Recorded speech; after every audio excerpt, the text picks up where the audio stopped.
we are all mutants. The 3 billion pieces of DNA that make us who we are were long thought to be constant like a classical sculpture, with only tiny changes made here and there. Scientists used to believe that DNA mutations were largely harmful.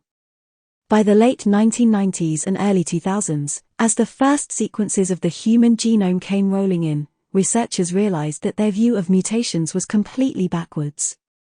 Instead of being rarities that almost inevitably harm health, mutations litter the human genome.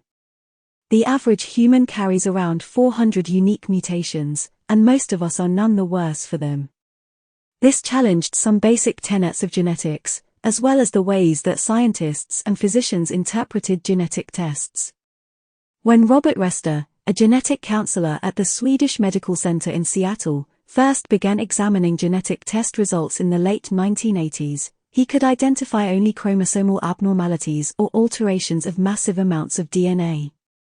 When other types of genetic tests were introduced, such as those for detecting the mutations in the CFTR gene that cause cystic fibrosis, interpretation was still reasonably straightforward.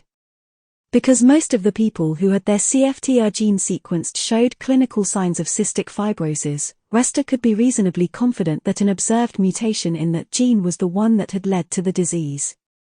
In the past few years, however, the price of genetic sequencing has fallen dramatically, and doctors are increasingly requesting DNA testing earlier in the diagnostic process.